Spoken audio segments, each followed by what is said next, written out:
सभी को नमस्कार।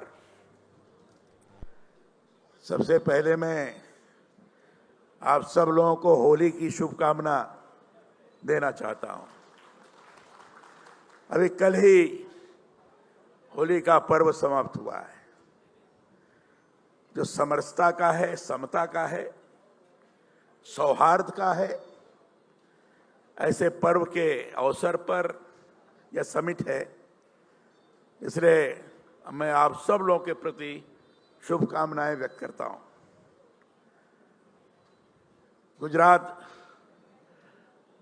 ब्रह्म समाज की तरफ से आयोजित यह ब्रह्म बिजनेस समिति में आए हुए मंच पर विराजित हमारे मध्य प्रदेश के उप मुख्यमंत्री आदरणीय राजेंद्र शुक्ला जी, मंच पर विराजित गुजरात के पूर्व मुख्यमंत्री उप मुख्यमंत्री आदरणीय नितिन भाई पटेल जी,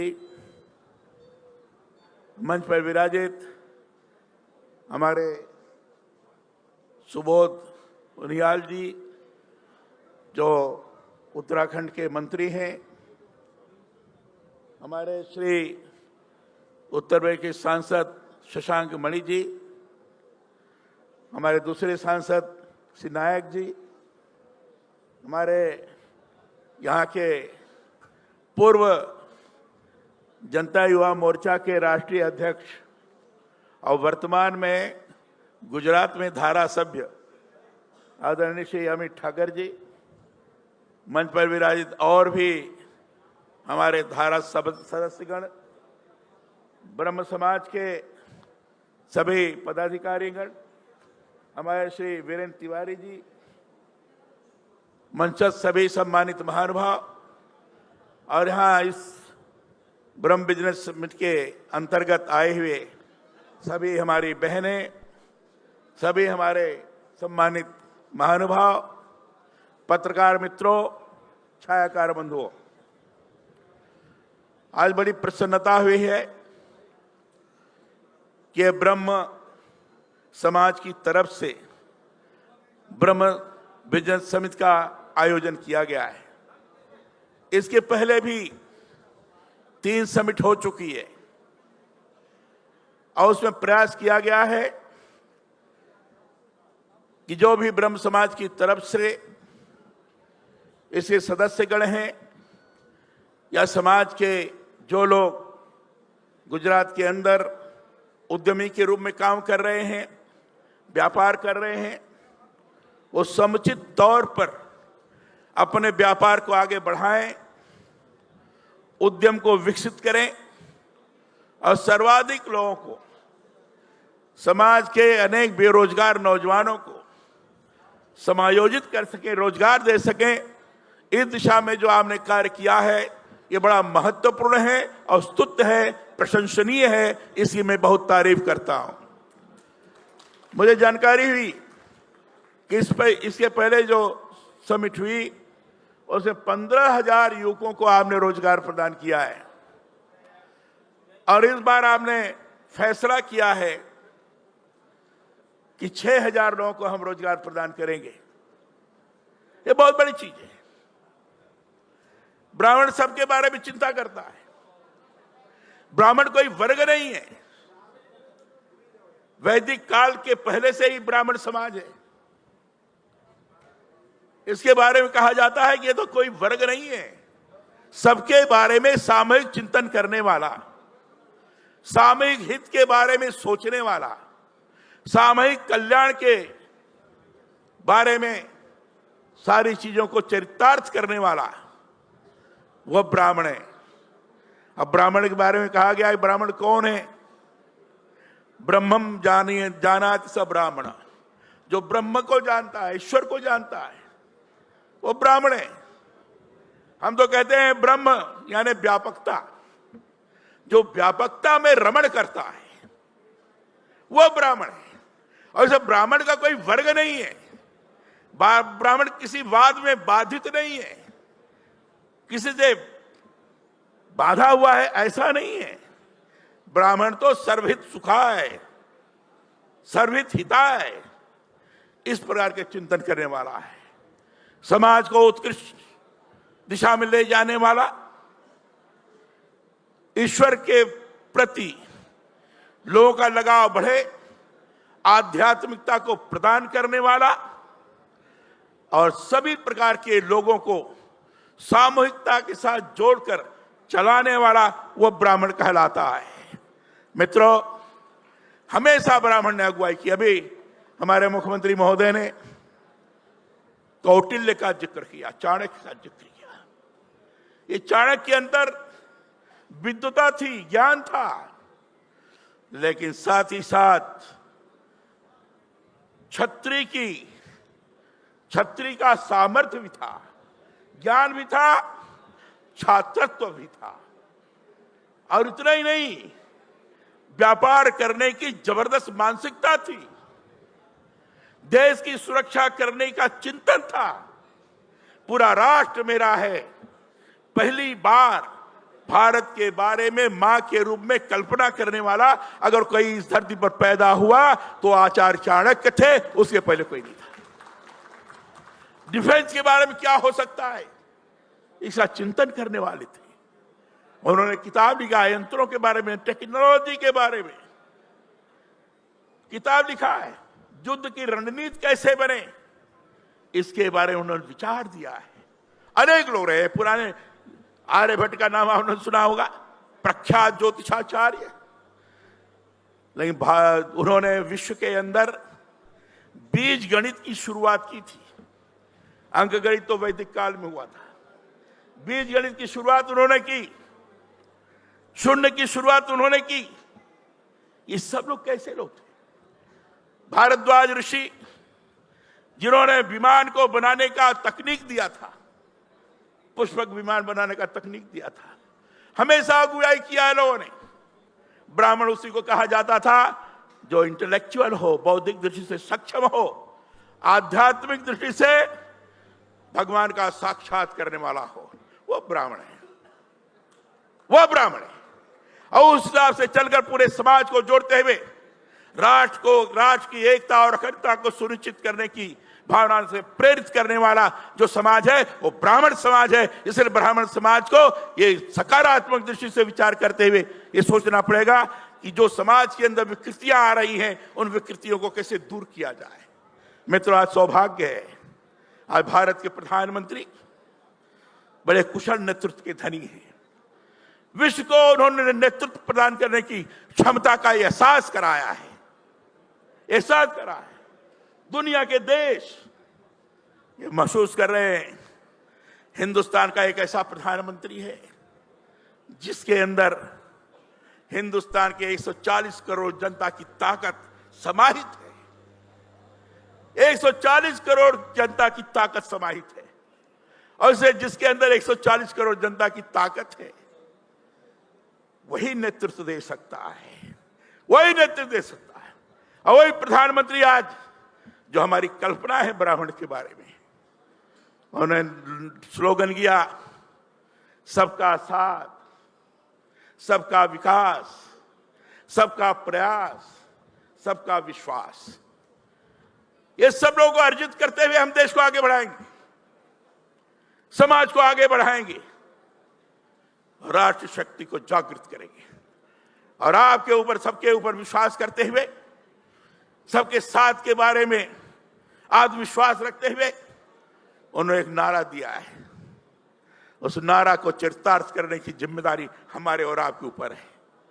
वो नारा ये है कि 2047 में भारत विकसित देश के रूप में होगा।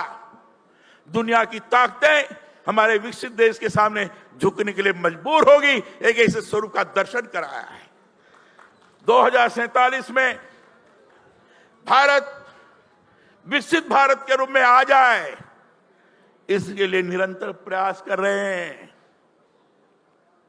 उस प्रयास में आप सब लोगों का योगदान बहुत जरूरी है। उन्होंने कहा, मेक इन इंडिया का नारा दिया। छोटे छोटे उद्योग पूरे देश में कैसे विकसित हो, इस दिशा में उन्होंने प्रयास किया और उसमें से एक चीज निकली। कई प्रदेशों में, जैसे हमारे उत्तर प्रदेश में, हमारे मुख्यमंत्री ने कहा कि एक जिला एक उत्पाद, वन डिस्ट्रिक्ट वन प्रोडक्ट, एक प्रोडक्ट होगा और वो सब लोगों की आवश्यकता के पूर्ण करने की दृष्टि से उपयोगी होगा।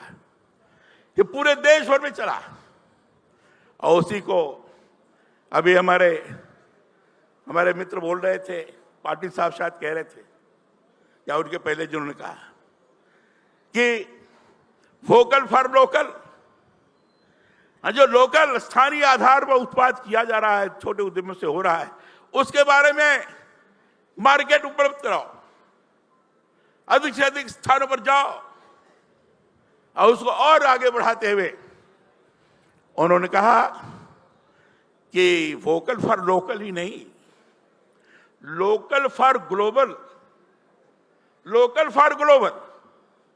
अरे हमारा जो जिले में उत्पाद है उद्यमी के द्वारा पैदा किया हुआ, यह उत्पाद पूरे विश्व के मार्केट के अंदर जाएगा और विश्व के लोग इसको श्रेष्ठ मानकर भारत के उद्यम की तारीफ करेंगे, उसकी क्वालिटी के बारे में किसी प्रकार का प्रश्न नहीं उठाएंगे। वोकल फॉर ग्लोबल की बात, लोकल फॉर ग्लोबल की बात कहकर दुनिया वालों के सामने भारत के प्रधानमंत्री ने जताया है कि तुम हमें मदद करो चाहे न करो, हम सक्षम हैं, हम सक्षम इस तरह से हैं, अधिक से अधिक उत्पाद भी हम पैदा करेंगे और भारत ही सबसे बड़ा उपभोक्ता है दुनिया में। सबसे बड़ा कोई उपभोक्ता है तो हिंदुस्तान है, और इसे चाहे चीन हो, चाहे अमेरिका हो, चाहे बाकी के देश हो, सब भारत को मार्केट बनाना चाहते हैं, इसलिए कि भारत में सबसे अधिक उपभोक्ता है। हमारे प्रधानमंत्री जी ने कहा कि नहीं, भारत में ही उत्पादित माल होगा और उस उत्पादित माल का बाजार भारत ही होगा। ऐसे भारत की अर्थव्यवस्था जो पांचवी है वो तीसरी अर्थव्यवस्था के रूप में उभर करके आएगी, कोई रोक नहीं सकता। विश्व में आर्थिक दृष्टि से गिरावट आ रही है, लेकिन भारत की अर्थव्यवस्था बड़ी तेजी के साथ चल रही है। क्यों? इसके कारण चल रही है। क्यों इसके कारण चल रही है? आप लोगों के प्रयास के कारण चल रही है। यह प्रयास अगर निरंतर बना रहा तो दुनिया के देशों के आर्थिक व्यवस्था भले ही नीचे जाएगी, लेकिन हिंदुस्तान की आर्थिक व्यवस्था जो तय किया है वो आगे बढ़ती जाएगी, उसके दुनिया की कोई ताकत रोक नहीं सकती है। और 2047 में भारत निश्चित रूप से विकसित देश बनेगा। जो संकल्प किया है भारत के प्रधानमंत्री ने, उस संकल्प को पूरा करने की जिम्मेदारी ब्रह्म समाज की है। हम तो पूरा करें, संकल्प लें। आज बहुत से जापानी है, बहुत से लोग प्रधानमंत्री जी की आलोचना करते हैं। वो कहते हैं कि संविधान मारा जा रहा है। अरे संविधान तो भारत की संस्कृति है, हिंदुस्तान का संविधान भारत की संस्कृति है। हिंदुस्तान के संविधान का प्रियम्बल आप पढ़िए, प्रियम्बल में सीधे दिया हुआ है, हम भारत के लोग भारत को संप्रभु संपन्न, समाजवादी, पंथ निरपेक्ष राष्ट्र बनाते हुए यहां के नागरिकों को आर्थिक, राजनीतिक न्याय, अभिव्यक्ति की स्वतंत्रता, सामाजिक समता, समरसता, विश्वास और साथ ही साथ व्यक्ति की गरिमा को समझते हुए सामूहिक अनुशासन को पालन करते हुए राष्ट्रीय एकता और अखंडता को सुरक्षित रखेंगे।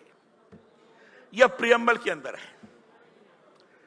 इसमें जो मोदी जी ने नारा दिया है वो सारा समाहित होता है। सही माने में संवैधानिक दृष्टि से कोई काम कर रहा है। आज हिंदुस्तान की सरकार, हिंदुस्तान के प्रधानमंत्री श्रीमान नरेंद्र मोदी कर रहे हैं और दूसरा नहीं कोई कर रहा है। बाकी ये लोग तो संविधान की हत्या करने पर पीले पड़े हैं। अब संविधान के बारे में कहते हैं, एक सज्जन ने कहा कि ये मनुस्मृति लागू कर दो। ये संविधान अरे मनुस्मृति जानते भी हो? मनुस्मृति में कहा गया है, दद क्षमा दमस्तेयम शौचम इंद्रिय निग्रह धीर विद्या सत्यम क्रोधो दशकम धर्म लक्षणम। ये धर्म के जो 10 लक्षण हैं, जते क्षमा दमस्तेयम अस्तेयम, जते क्षमा दमस्तेयम शौचम पवित्रता, इंद्रिय निग्रह, धीर विद्या बुद्धिमान और विद्यामान, सत्यम क्रोधो, ये सारी चीज मनुस्मृति में, ये हमारे संविधान में समाहित है। मित्रों, हमारा संविधान भारतीय संस्कृति और सभ्यता से युक्त है। हमारे भारत के संविधान में जो भारतीय संस्कृति और सभ्यता है वो बाकायदे चित्रलेखन के द्वारा प्रस्तुत किया गया है। जैसे हमारे फंडामेंटल राइट्स है, फंडामेंटल राइट्स के पहले जो चित्रकारी की गई है उसमें किया गया है कि राम लक्ष्मण सीता लंका से अयोध्या की तरफ गमन कर रहे हैं। संदेश दिया गया है कि मर्यादा पुरुषोत्तम राम, जो फंडामेंटल राइट्स है, वो जो मौलिक अधिकार है, मर्यादा पुरुषोत्तम राम के मर्यादा के अनुरूप होना चाहिए। जो डायरेक्टिव प्रिंसिपल है उसके पहले जो चित्रकारी की गई है, भगवान कृष्ण अर्जुन को गीता का संदेश दे रहे हैं। संदेश है कि हमारा कानून ऐसा बनेगा जो शाश्वत होगा, गीता के मंत्र जैसा होगा, उसका पालन करना एक जीवन प्रणाली के दृष्टि से आगे बढ़ाने के लिए पर्याप्त होगा। ये सारे संदेश दिए गए हैं। गुरुकुल का है, बौद्ध का है, सबका है। इसलिए भारत के संविधान को ध्यान में रखते हुए मैं इसलिए इसका जिक्र कर रहा हूं। आज उसकी बड़ी चर्चा कर रही है और ब्रह्म समाज उस दिशा में इसको आगे बढ़ाए। जो भी संविधान के हत्या की बात करते हैं उनको करारा जवाब दे, इसलिए आपके बीच में रखना मैं आवश्यक समझ रहा था। मित्रों, आज के ब्रह्म समाज के जो बिजनेस मीट है, इस दिशा में भारत 2047 में विकसित देश के रूप में उभर जाए, ये संकल्प लेकर हम अपने उद्यम को, अपने व्यापार को उसके अनुरूप बनाने का प्रयास करें, बढ़ाने का प्रयास करें। यह शुभकामना व्यक्त करते हुए या आपसे अपेक्षा करते हुए मैं अपनी वाणी को विराम देता हूं।